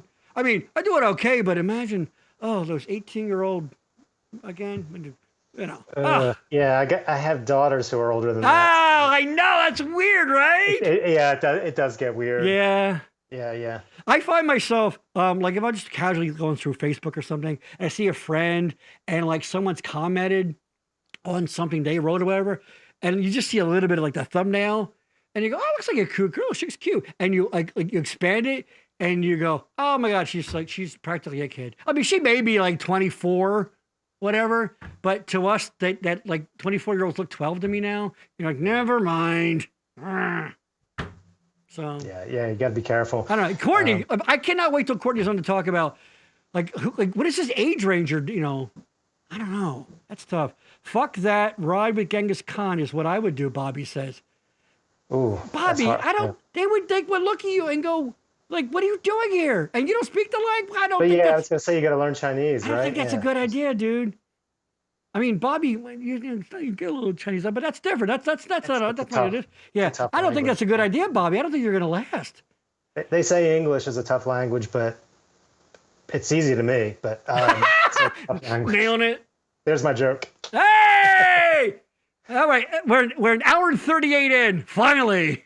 Oh, hey. You're very, very plodding along there to get that fucking punchline in there. Tee-hee. Courtney, yes. I'm doing it too. I'm not doing that weird thing, but I'm going to go back and relive my childhood. No, you're going to go get some. You are. You're going to get some 18-year-old. Why do you want to? Why do you want to relive your childhood? You did it. Yeah. You ever see that movie, St. Elmo's Fire? Yeah, of course. There's that one character who can't break out of the fact that he's not in college anymore. Yeah, I would feel like that guy. Yeah. There are still people, I'm not naming names, some people I know that are still like, it's fucking party, let's get fucked up. Like they say something like, let's go get fucked up. Like, no, I'll go out and get some drinks with you. And we may, in fact, get a little intoxicated. But this idea of going out, like, let's go get, like, do you ever fucking 50, whatever now? Yeah, I'm with you. Yeah, I don't know. They lived the childhood thing. I don't know. I did it. And honestly, I had a fine job. I was happy. I don't know. It was a popular thing. I had a lot of fun. We had friends. A great childhood, didn't we? Adulthood's so much more fun. Well, not like this stage. Dude, you get to drink alcohol. Don't even start with me. By the way, you really, over the course of this hour and a half, you really are morphing into Martin Scorsese. You really are. You start looking more and more like Martin Scorsese to me. He's shrinking? Yeah, he is not a tall man, is he? No, that's small. No. So I don't know, Courtney. I love you, and it's your choice, and I respect that. But I have, it was fine. I didn't hate my childhood. It was fun, but it was good time. It was good times. You want to, but you did it. That's the point. Yeah. You're as old as people say, oh, they lament getting older, whatever, and it's like you're as old as you're supposed to be. You're literally exactly as old as you're supposed to be. Sadly, I don't want to get a little dark here, but we've lost a couple of classmates over the last couple of years. One didn't even hit 50, and one was 51, almost 52, and so that's life. Is like the thing you're supposed to be able to do. You're supposed to do, hopefully, is to get older, right? So going back, that's kind of the point of it. Is like you live. I don't know. We're getting philosophical here, Tony. Yeah.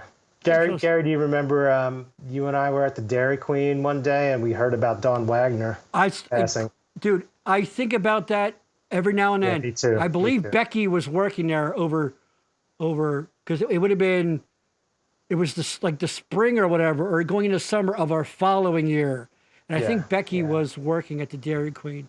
And I think she told us, she's like, oh my God, did you hear about Dawn? I was like, what? Oh my God. Yeah. Forever 19. She's forever 19. Yeah, what a sweet girl. Amazing. So nice. The fact that she would even look and talk to a couple of mooks like you and me is beyond reproach her. But yeah, super sweet. But exactly, she sadly never got to got beyond those things. So the point is, you did go with a grain of salt. That's why I want to do it again. Duh. Why? Because it was great? I don't know. It was great. So go. That was great. And now I've got other. You got kids now too. Oh yeah. That's why I want to go back. I guess. I don't know. All right. So you would go back to Lewis and Clark. You'd be dead in a week, if that.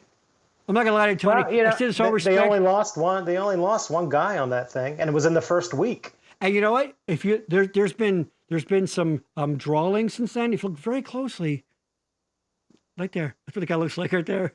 So you did do it. You did go back in time. You said it. You did go. Lewis and Clark. Fuck out of here. You stink. It was a blast. It was a blast, but it was then. It was. Lost plenty in our early years, too. Yeah. Yeah, I'm thinking about the great Paul Agliano. Been dead, 25, going on 26 years now. Yeah, it's boy, this took a maudlin turn, didn't it, Tony? Yeah.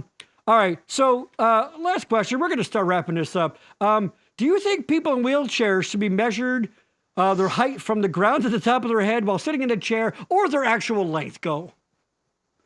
Yeah, I heard this before. Yes. I would just measure them sitting down. Floor to the head, right?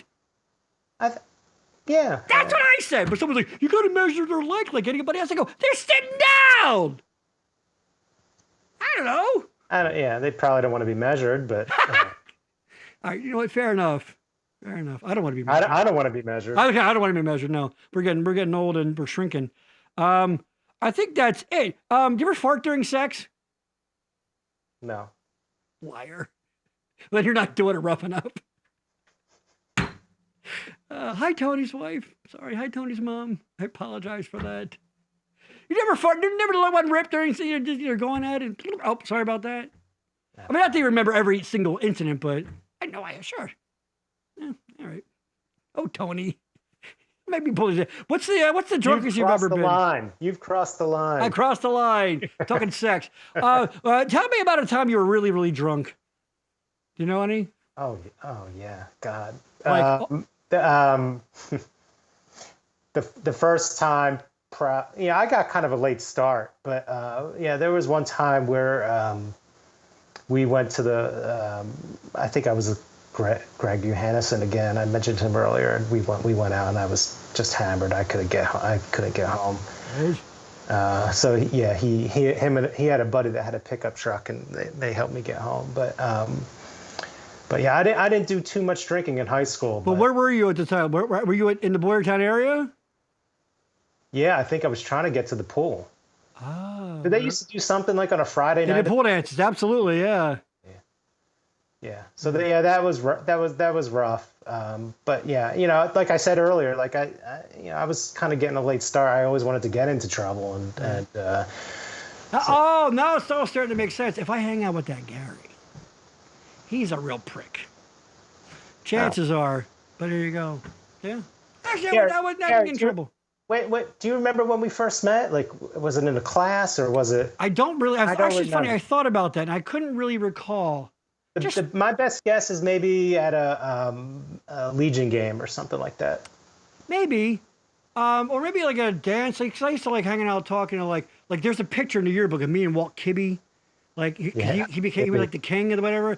And like the king Walt Kibbe. That's what you call a callback. We talked about him earlier. Walt Kibbe. Back at the great, by the way, that great Walt Kibbe. Hey, Walt fucking ruled. But he was like the king of the dance or some shit at a crowd. And it's like King Walt Kibbe talking to lowly surf Gary Williams or whatever. So maybe just, maybe just being probably, I know what it was. it was our 50s and 60s music after school club that we made Yeah, up. right. It wasn't really a Our thing. nerd club. Yeah.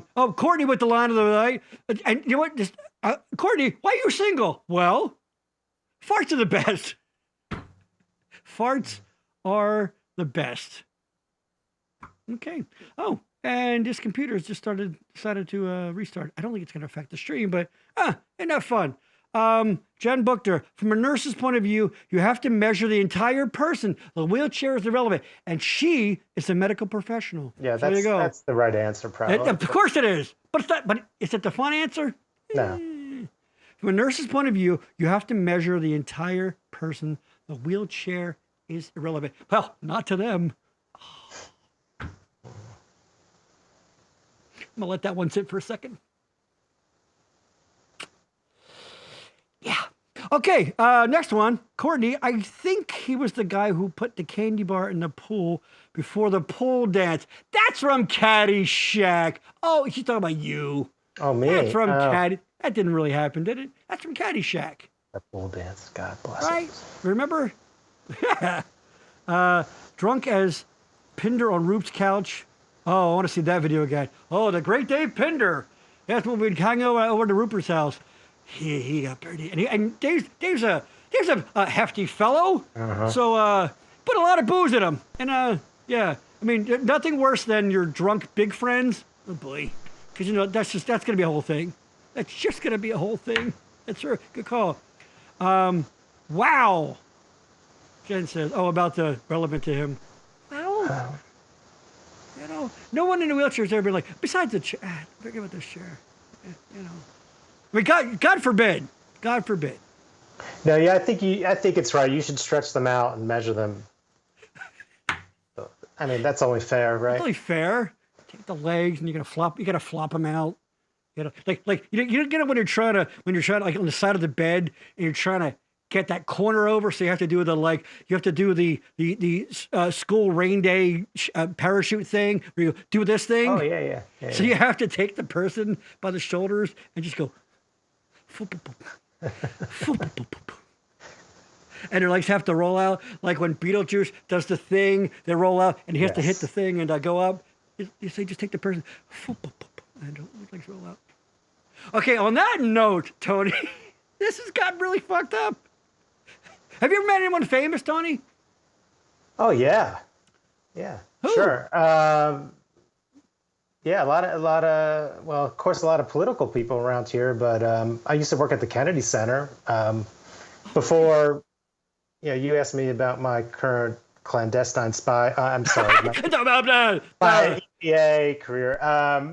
No, but before I did 10 years. I did 10 years in design, and I spent probably the best few years of that period at the Kennedy Center. So I was constantly bumping into Name two theater folks and famous folks. So name two. Tom Hanks.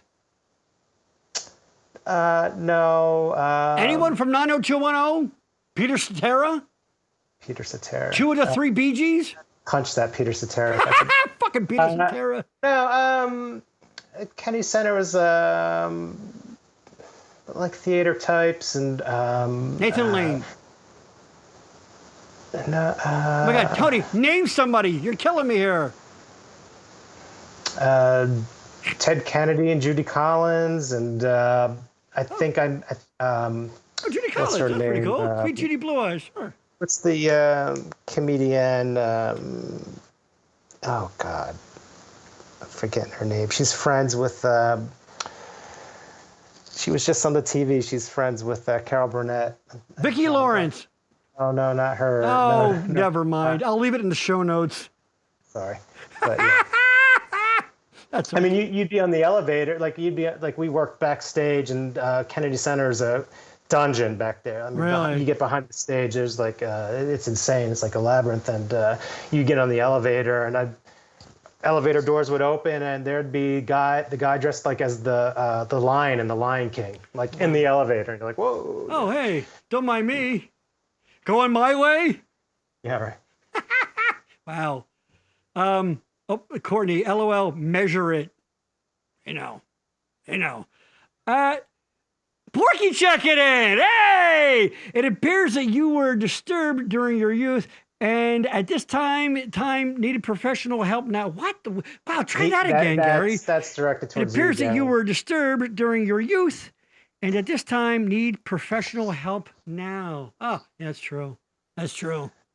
Yeah. I had a job in high school with Scott's younger brother. Yes, at the Weiss. In the bakery. At the bakery at the Weiss. Did you would you bring stuff home? Hey, Mom, look, I brought some. Gary, that job, I could not eat a donut for 20 years.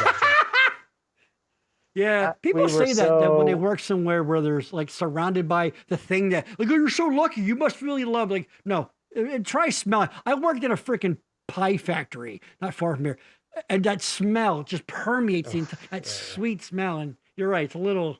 It's yeah. No. Courtney, I know you do. You love the Bee Gees. Why not? They're fun. Oh, here's some more suggestions for people. Did you meet Judy Blume? Did you meet Betty White? No. Damn it. Hey, AJ put his face in the flower. Is this a friend of yours? Pete Capitan. Wait a minute. Is that his last name? Yeah, I must have told that story a couple times, I guess.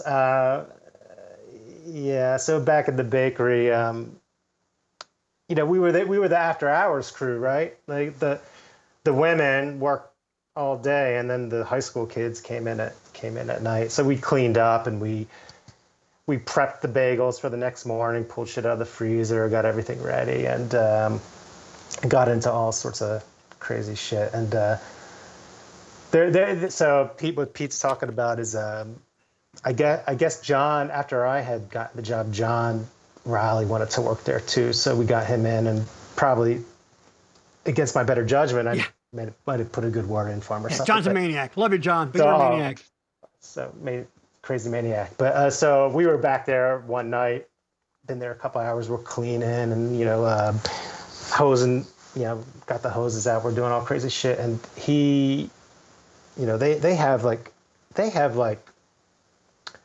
bins of flour and sugar that are, in a bakery? Well, I mean, like huge bins of this shit, right? On wheels. And there's probably like, 500 pounds of flour in this bin and 500 pounds of sugar. And so we were so hyped up. And at one point, John put his face in the flour. It came back up. He's covered. He's completely covered. I mean, just think of how disgusting that is, right? Of course. And then, wouldn't you know it, the fucking one of those ladies comes back in. She's not supposed to, they're supposed to be home, right? They're supposed to be gone. I feel like I remember this happening. Yeah. And somehow, I don't know if he actually got fired for that. It might have been something else. Just wait 2 minutes. But that maniac. It was crazy. We had so much fun back there. Please tell me he put his face in the flour and then was doing Scarface references. Like, you want to play? Say hello to me. No. Oh, so that reminds me. Was it Rupert you were talking to who used to work at that Italian? He made pizzas.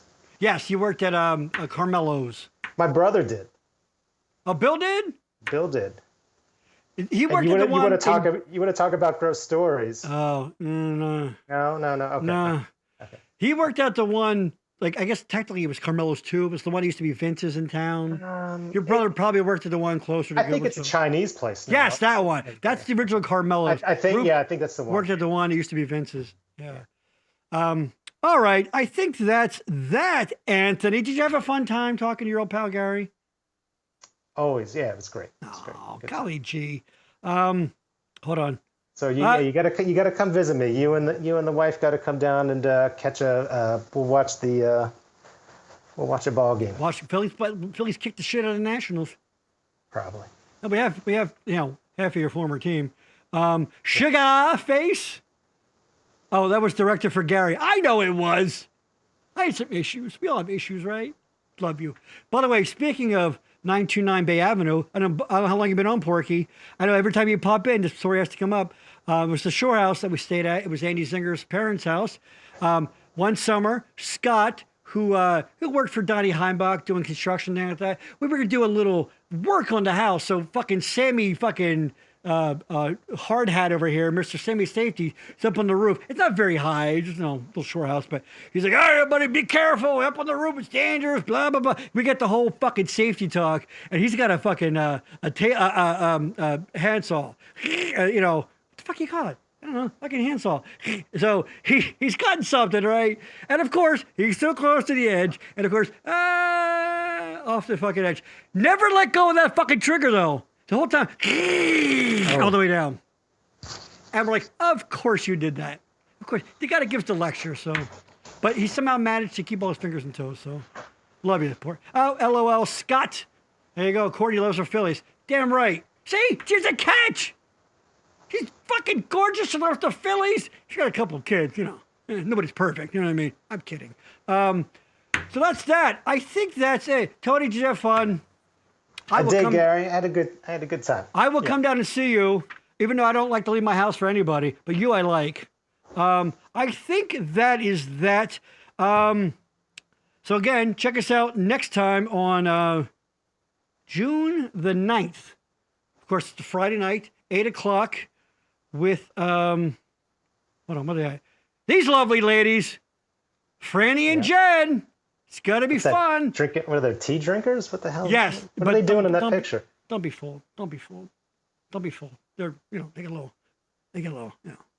Franny lives. These two they've been friends since elementary school. Like, I've never known friends that stayed that close that long. So Jen lives in Georgia. Franny lives in the Panhandle of Florida. Well, your geography. They're not even that far away. They're not that far from each other. Mm-hmm. And they go to Disney World. And they'll be hearing about that, because... Not a Disney fan? I get it.